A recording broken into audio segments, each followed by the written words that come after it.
Hello everyone and welcome to my channel. In this lecture, we are going to study about the general characteristics of the viruses. First of all, about the discovery. The first discovered virus was the tobacco mosaic virus, and it was discovered by the scientist Dmitry Ivanovsk in 1892. The scientist Dmitry Ivanovsk, he was a Russian botanist and he was studying on a mosaic disease of a tobacco plant. The symptoms of a mosaico disease of a tobacco plant was the leaves of such plant were mottled and shows a mosaic formation or a yellowish formation. The scientist Dmitry Ivanovsk made an extract of the impacted leaves, or we can say that he made a juice of that impacted leaves, and he passed that juice from a bacteria-proof filter or a ceramic filter. The ceramic filter or a bacteria-proof filter is a filter that having a pore size very low than that of the size of a bacteria, so that bacteria will retain on a upper portion of that filter. When he extracted the when he filtrated the juice of impacted tobacco plant from that filter, he was observed that the filtrate was still effective, and he injected that filtrate to the healthy tobacco plant, and he was further observed that that healthy plant got a disease that was the tobacco mosaico disease. And further he concluded that there were a presence of something or some toxin like particle which having a ability to cause a disease to a tobacco plant, and that particle or that fluid which contains in a filtrate gave a name as a virus. So the first discovered virus was a tobacco mosaic virus. It was discovered in 1892, discovered by the scientist Ivanovsk. And the general property of viruses. A first point, that is a virology. It is a study of virus, nature of virus, and a relationship between virus and their host. This whole study is carried out in a virology. Definition of viruses. Viruses are acellular in nature.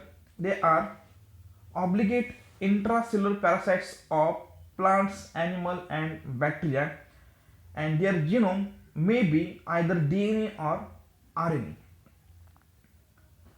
Once again, I repeat the definition of virus. Viruses are acellular in nature. They are obligate intracellular parasites of plants, animal, and bacteria. Their genome is either DNA or RNA. The viruses replicate inside the host cell, and where they make a use of host metabolic machinery, and they make a use of host ribosomes and enzymes for their own purpose, for a replication of its DNA, formation of a protein, or a replication. I mean, totally the viruses are depends on their host. So obligacy is there. Without host they cannot grow, they cannot multiply, they cannot replicate. So the obligacy is there. Some properties are mentioned here. The viruses are inert filtrable agent, or they contains a nucleoprotein. Viruses are obligate intracellular parasites. Intracellular means within a cell of their host they replicate. So the name is intracellular. Viruses cannot make energy or a protein. For making a energy and for making a protein, they are depends on their host. Their genome is either DNA or RNA, but not both, either DNA or RNA. Viruses lack the enzyme necessary for protein and nucleic acid synthesis. We know that for a translation process and for a replication of DNA, there is a need of a number of essential enzymes, and these enzymes are absent in a viruses. Viruses do not have the genetic capability to multiply by a division, and hence viruses are considered as a connecting link in between living and non-living objects. Because of this property, they are considered as a connecting link in between living and non-living.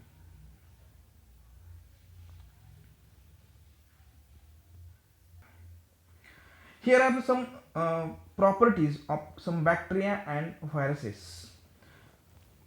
Bacteria, Mycoplasma, Rickettsia and Chlamydia, these all are the bacteria, whereas viruses are not any kind of cell or any kind of bacteria. Some properties are mentioned here. If you look at to the viruses, they does not show any cellular organization, but all the bacteria they shows a cellular organization. These bacteria, Mycoplasma, Rickettsia, Chlamydia, or the eubacteria shows a cellular organization. They show a presence of cellular components like cell wall, flagella, pili, capsule, cell membrane, ribosomes, chloroplast, not chloroplast, ribosomes and nucleic acid. But such cellular organization is absent in viruses. The virus does not grow on a non-living media, or they does not grow on an inanimate media, whereas the bacteria and mycoplasma grow on an inanimate object. Inanimate media, not object.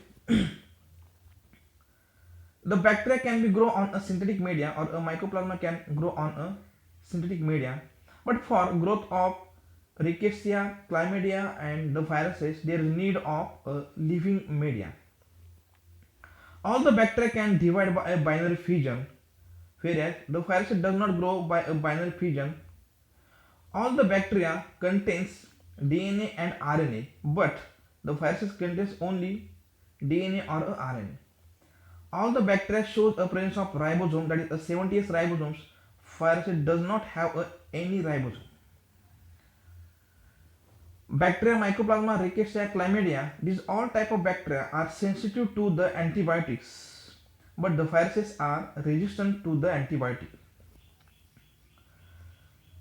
Bacteria, Mycoplasma and Rickettsia, these are sensitive to the interferons, because the interferon acts on the viruses or a chlamydia.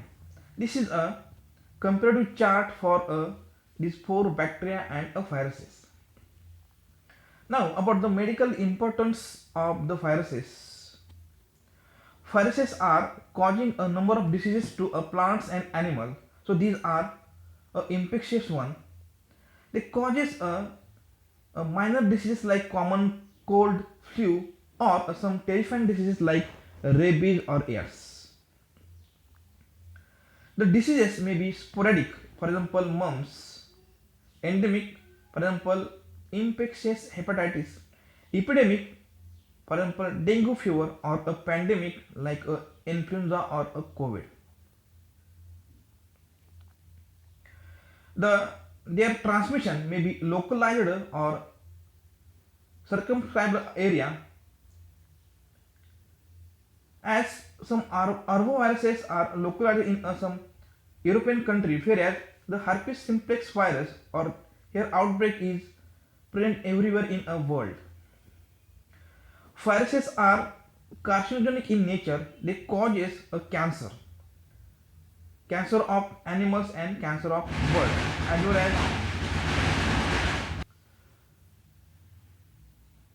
now about the size of viruses. The size of viruses is very low or very small. It is measured in a nanometer. The size of virus, the smallest virus is a parvovirus.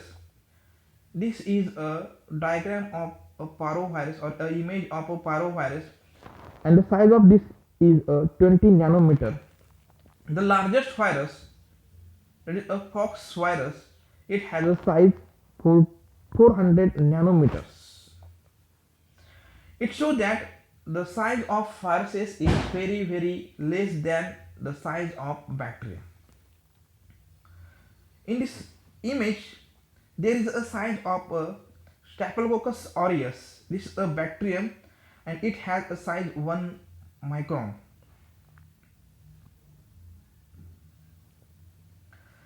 Chlamydia, pox virus, herpes virus, influenza virus, and a picornavirus. On the basis of a descending order of their size, these images are here. It shows that the size of viruses is very less than the size of bacteria. Here once again this image shows us about a size of the viruses. Atoms. The size of atom is a 10 raised to minus 10 of a centimeter. Then the protein 10 raised to minus 9. The virus is 10 raised to minus 7 centimeter. Then bacteria and then animal cells. On the basis of their size, there is a arrangement of these entities. For observation of viruses, we have to make a use of electron microscope. Here it is about the size. Once again, this is the size of E. coli bacterium, human RBCs, rabies virus, bacteriophage or a T for bacteriophage, adenovirus, prions. These are not a virus, but these are infectious protein bodies. Virions. These are not viruses, but these are infectious single-stranded RNA. This is a vaccinia virus, Ebola virus. This all shows that the size of viruses is very less than the size of bacteria and then the size of human cells. The virion, the complete infectious unit of a virus particle, is called as a virion. Then the structure of virus contains a capsid. It is a protein cell or a protein coat, and this protein cell or a protein coat encloses a nucleic acid. The function of capsid is that this capsid protects the viral nucleic acid. This capsid participates in a viral infection. It serves as an antigenic property for a virus, and the capsid provides a structural symmetry to the virus particle. Then the nucleocapsid, capsid with an enclosed nucleic acid, is called as a nucleocapsid. Capsid plus genetic material is totally called as a nucleocapsid. And this is a capsid, this is a nuclear material, and overall this is called as a nucleocapsid. Some viruses shows a lipid bilayer around the capsid, and this lipid bilayer is called as an envelope. Not all, but some viruses shows a presence of such lipid bilayer, and this lipid bilayer is called as an envelope. Here are about the genetic materials. Different kinds of genetic materials are there. It may be DNA or it may be RNA. It may be single-stranded DNA or double-stranded DNA, single-stranded linear DNA or double-stranded linear DNA, or double-stranded circular DNA, or it may be positive sense RNA or a negative sense RNA, segmented RNA or non-segmented RNA, or it may be a double-stranded segmented RNA. These are some types of virus genomes. Now it is about the symmetry of a nucleocapsid. Symmetry may be of three types. It may be icosahedral or cubical, helical or a complex. Some examples are listed here. The viruses which shows a icosahedral symmetry are adenovirus, coxsackie virus, cytomegalovirus, Epstein-Barr virus, hepatitis virus, herpes simplex virus, poliovirus, and rubella virus. These viruses shows a icosahedral symmetry or a cubical symmetry. In this structure, there is an arrangement of a capsomer in a icosahedron-like structure. Second symmetry, that is a helical structure or a rod-shaped structure.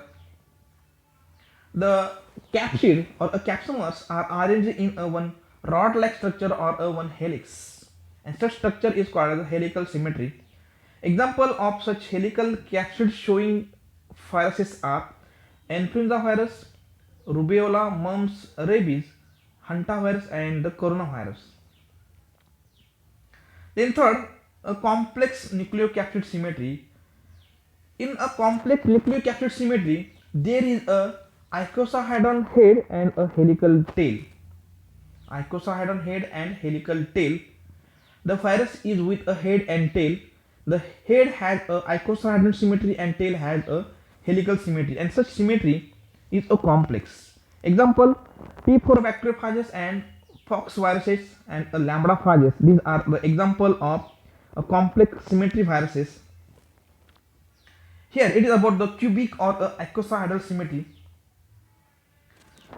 The icosahedron is a one polygon, and this polygon is with a 12 vertices or a 12 corners and 20 facets or a 20 sides. And in this icosahedron capsid, there is a arrangement of a capsomers, and capsomers are of two types, pentons and hexons. At the corners there is a pentons, whereas at the side there is a hexagons or a hexons.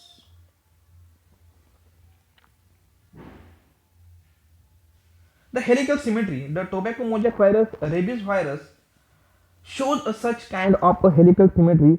That means capsomers or the capsid is like having a rod-like structure. Complex symmetry, icosahedral head and helical tail. Example, T4 bacteriophages and pox viruses. About the envelope, it is a lipid containing membrane. This membrane surrounds some virus particles, and this envelope is derived from a host plasma membrane at time of release from a host by a process of budding. When any virus cause an infection to the host, and after replication into the host body or the host cytoplasm, at time of release, they takes some part of a host cell plasma membrane and forms its envelope. So envelope is derived from a plasma membrane of a host cell during the release by a process of budding. And viral envelope shows some embedded or some encoded glycoproteins or a GP protein, and these GP proteins or glycoproteins are called as knobs, or these are called as spikes or peplomers. These knobs, spikes or peplomers are acting as a attachment site for attachment to the host. A virus may have more than one type of peplomer, and this envelope and the peplomers confer chemical, antigenic and biological property to the viruses. Not all viruses have the envelope, but some viruses have viruses, and some viruses having an envelope. The viruses which shows an envelope around their capsid are called as envelopoviruses, whereas the viruses which does not have an envelope around their capsid are called as naked viruses. Here in the image we can see for a envelope around a capsid of viruses. This is a envelope around this icosahedron capsid, and this is a envelope around this helical capsid. These are pikes or a papillomas or a knobs. This is a capsid, this is a helical capsid. These are a naked viruses, these are a enveloped viruses. Now about viral hemagglutination. A large number of viruses agglutinate RBCs of a different species.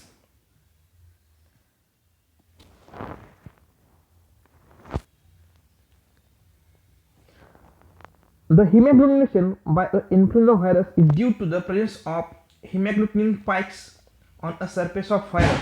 The hemagglutinin spikes or a papillomas are antigenic in nature and they causes the agglutination of the RBCs of a different species. So, on the basis of ability of this protein or this papilloma of a hemagglutinin can be used for a viral assay or for a hemagglutinin test. In this test or in the hemagglutinin test, the RBCs are added in a serial dilutions of a viral suspension, and the highest dilution that produces a hemagglutination provides a hemagglutination titer or a HA unit. Hemagglutination titer is nothing but a highest dilution of a viruses which shows a positive agglutination test to the RBCs. This test or a HA test can be carried out in a test tubes or a special plastic trays.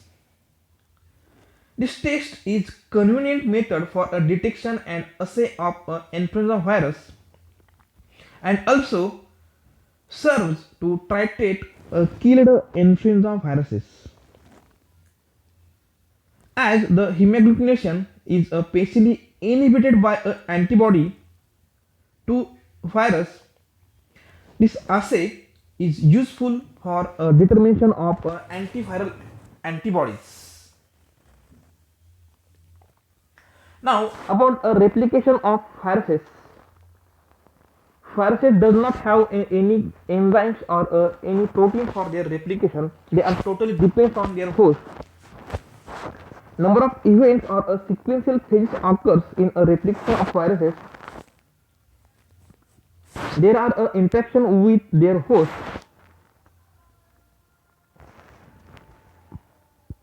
Absorption or attachment, penetration, uncoating, biosynthesis, maturation and release. These are the events or the phases occurs in a replication of viruses. First point that is adsorption. By a random collision, the viral particle comes in a contact with a host cell and absorption takes place. The host cell possesses a receptor site whereas the virus possesses a attachment organ. In between these two there is a complementation and so that there is a adsorption, and this is unique for unique virus or a unique host cell. For example, the human immunodeficiency virus shows a presence of a glycoprotein 120, and this GP120 are acting as an attachment site, and the host cell is a CD4 cells of a human being possess a receptor site. There is a binding in between attachment site and a receptor site. So this overall is called as a absorption, and there is a affinity in between these two sites. Then the penetration. In a penetration, virus particles get engulfed by a mechanism of a phagocytosis. Not exactly phagocytosis, but like a phagocytosis, virus particles get entered into a host cell cytoplasm, and this process is called as a viropexis. In case of enveloped viruses, the viral envelope may fuse with the plasma membrane of host cell and release nucleocapsid in a host cell cytoplasm. This is called as a penetration. Uncoating. In a uncoating, the outer layer and a capsid get denatured and the proteins present in a capsid get breaked. So from that capsid, the nucleic acid get released into a host cell cytoplasm. In some viruses, this uncoating or a denaturation of a capsid is carried out by an action of a lysozyme of the host cell. Then next, biosynthesis. During this phase, the viral nucleic acid, capsid proteins, enzyme necessary for a production of a new virus, their assembly and their release. These all kinds of enzymes and proteins. Also, the replication of viral nucleic acid takes place by using a host cell enzymatic machinery.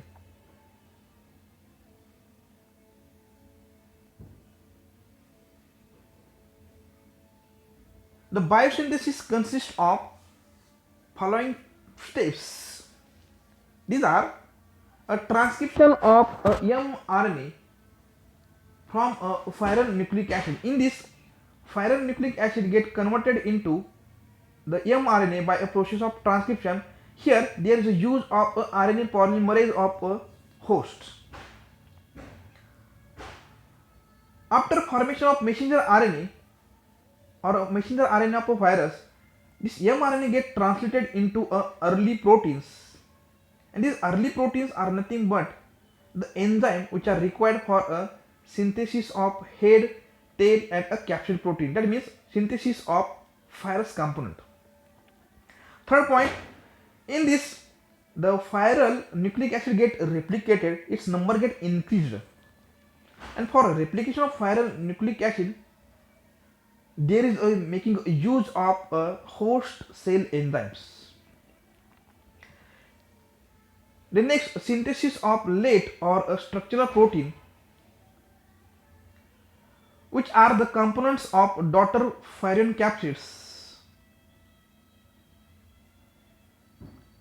The critical step in a viral biosynthesis is the transcription of a mRNA from a viral nucleic acid. That means a formation of a messenger RNA from a viral nucleic acid, and this mechanism is different in different kind of viruses. Maturation.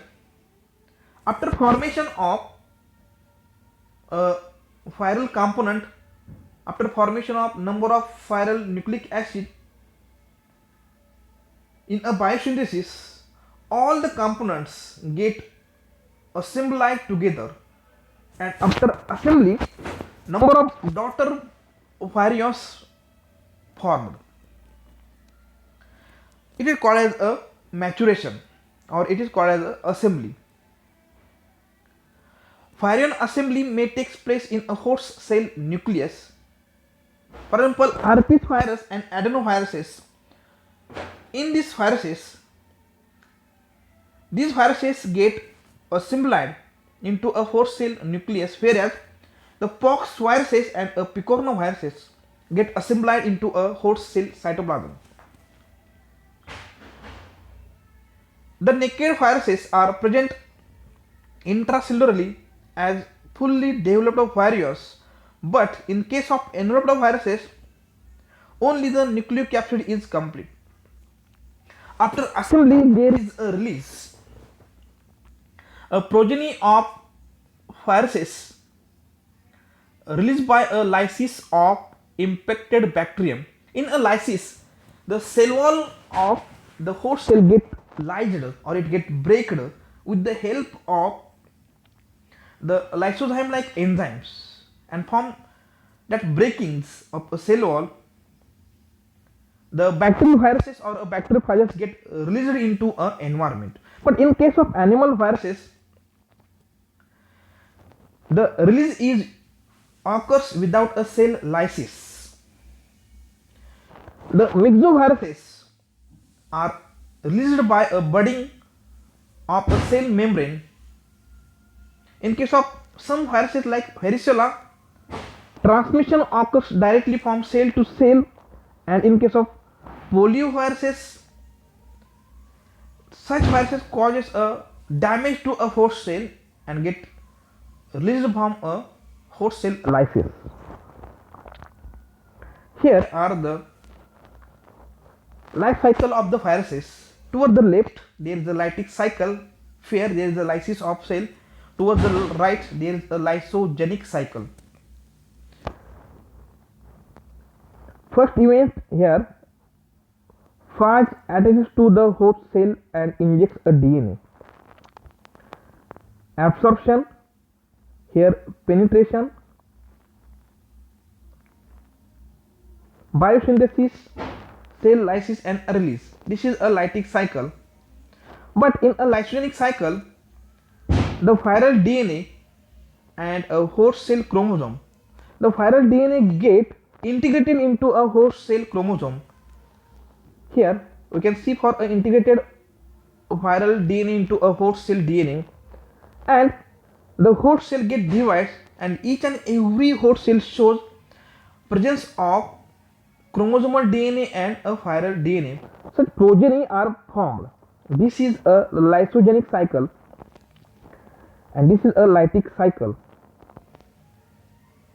A prophase means a integrated viral genome into a host cell chromosome, and after a host cells division, number of progeny are formed, and each and every progeny shows a presence of prophase. Now about the abnormal replicative cycles. Incomplete viruses. The incomplete viruses are seen in a large proportion when the cells are infected with a high dose of influenza virus. This is result of a defective assembly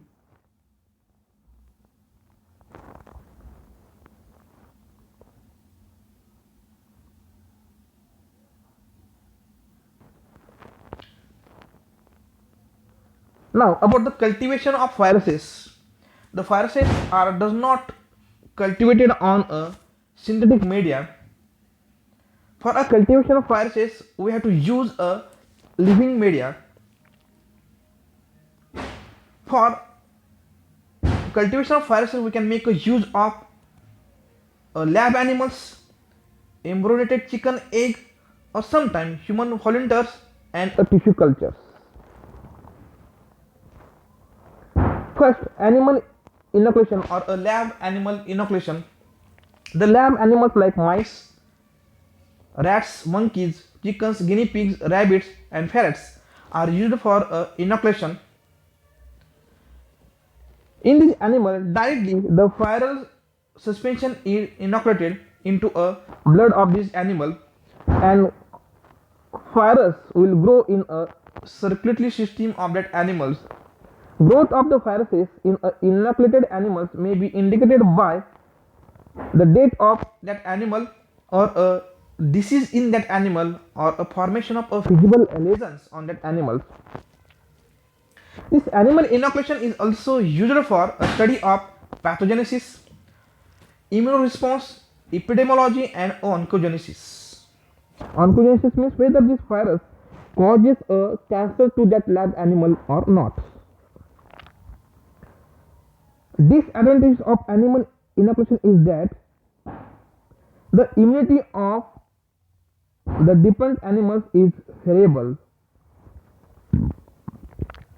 Now, using of an embryonated chicken egg, the embryonated chicken egg offers several sites for a cultivation of viruses. It has number of tissues, and these tissues offers several sites for a cultivation of viruses. Inoculation of virus into the CAM, that means into a chlorallantoic membrane, produces a visible lesions or a visible pox, and by using the CAM or a chlorallantoic membrane, we can cultivate a variola or a vaccinia virus. The inoculation into a alveolar cavity provides a rich yield of influenza and some paramyxoviruses. And this cavity or a alveolar cavity employed for a vaccine production also, where we can produce a vaccine against paramyxoviruses and influenza viruses. Inoculation into a amniotic sac is employed for primary isolation of influenza virus, whereas the yolk sac is used for a cultivation of a chlamydia, rickettsia and some adenoviruses. Here is a image which shows a different tissue: chlori-alveolar tissue, amniotic tissue, yolk sac, cell membrane, albumin and ear sac. These are the different routes of inoculation of a virus.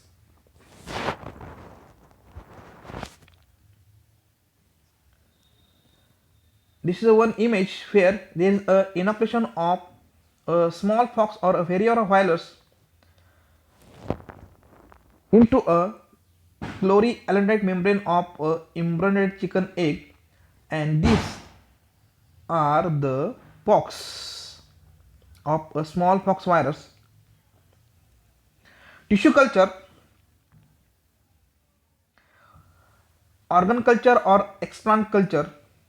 In an organ culture, small bits of an organ are grown into a test tube for a few days or grown into in vitro for a few days or a few weeks.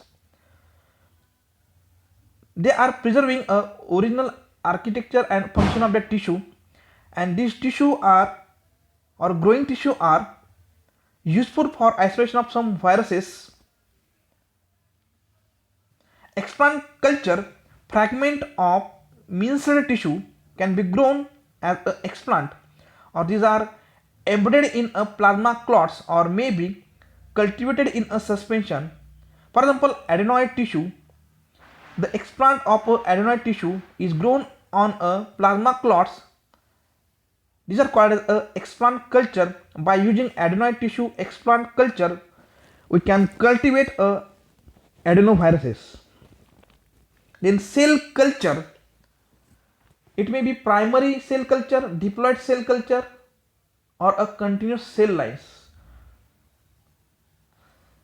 Although the embryonic chicken egg and laboratory animals are useful for isolation of viruses, cell culture is a sole source of virus isolation and cultivation or a formation of vaccine. There is a making of a tissue culture or a cell culture. On the basis of origin of tissue, chromosomal characteristics and number of generation, tissue are classified as primary cell lines, diploid cultures and the continuous cell lines. Primary cell cultures, these are prepared directly from an animal or a human tissue and can be subcultured once or twice. For example, monkey's kidney, human embryonic kidney. These are primary cell cultures. They are subcultured once or twice, and these are useful for isolation and cultivation, also for a vaccine production against virus. Diploid cell cultures where n is equal to 2, number of generation 2. These are derived from a human fetal tissue and can be subcultured 20 to 50 times. For example, human diploid fibroblast MRC5 WI38, which are derived from a embryonic lungs tissue. These diploid cell lines MRC5 or WI38, these diploid cell cultures are useful for isolation of some fastidious pathogens and also for a preparation of viral vaccines against poliomyelitis, rubella, rabies, cytomegalosis and varicella zoster disease. Now the third cell lines, that is a continuous cell lines, or these are a cancerous cell. These are cells of a single type which are derived from a cancerous tissue and capable of a continuous cell division without any limit. Example: HeLa cells, HEP2 cell, Hero cells, KB cells. Here are some continuous cell lines and where they are used. HeLa cell lines, human carcinoma of cervix cell lines. HEP2, human epithelioma of larynx cell lines. Fero, ferret monkey kidney cell lines. KB, human carcinoma of nasopharynx cell lines.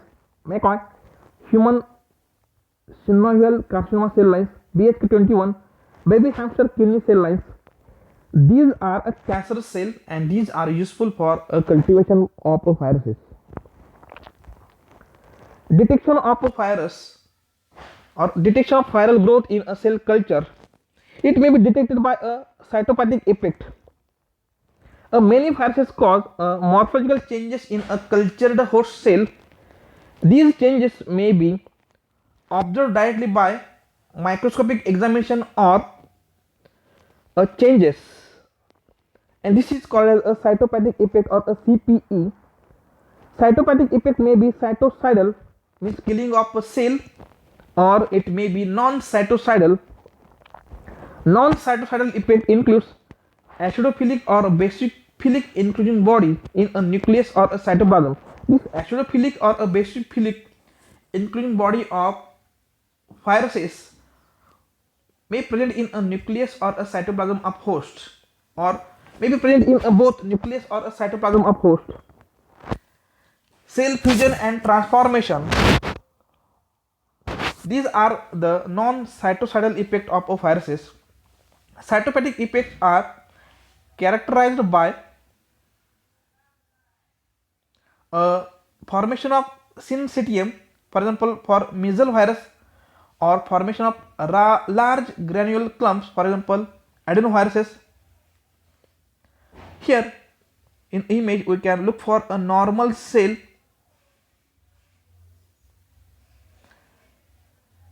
and this is a CPA, that means a cytoplasmic effect.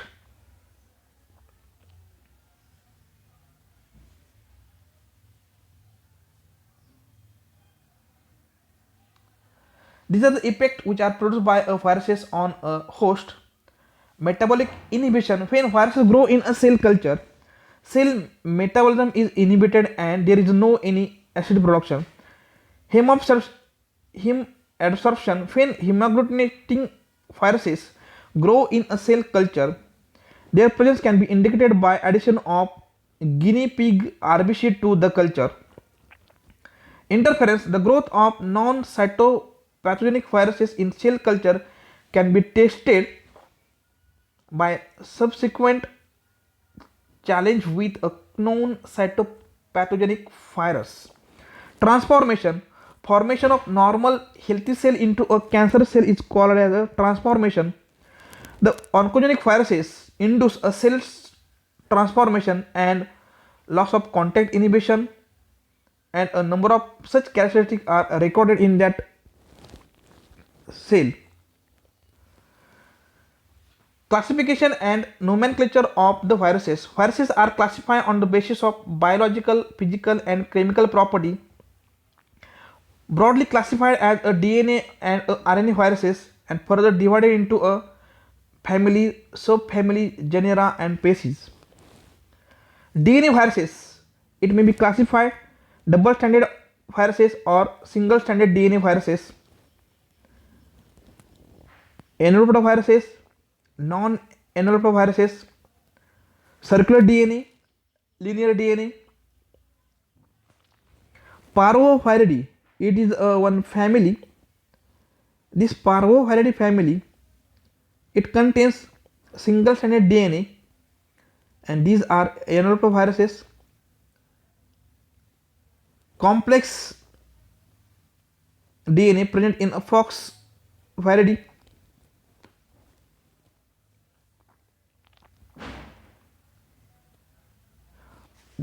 RNA viruses, it may be single stranded positive sense RNA, single stranded negative sense RNA, or it may be double stranded RNA. Rivoviridae. This family shows a presence of double-stranded RNA. Single-stranded negative sense RNA viruses are arthromyxoviruses, paramyxo, rhabdoviruses, bunny viruses, adenoviruses, and filoviruses. Some example of DNA viruses: poxviridae, herpesviridae, adenoviridie, papoviridae, parvoviridae, hepadnaviridie. Some example of RNA viruses: picorno, arthromyxo, paramyxo, toga, flavi, bunnyviridae, rhabdoviridae, adenoviridie, rivoviridae, coronaviridae, retroviridae, calciviridae, and filoviridae. Level of taxonomy. The end of a name of order ends with a ALES. Name of family ends with a IDAE. Subfamily INAE.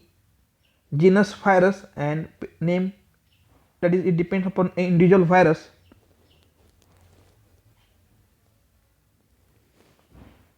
Thank you for your attention. If you like my video, subscribe my channel and share the videos to your friends. Thank you.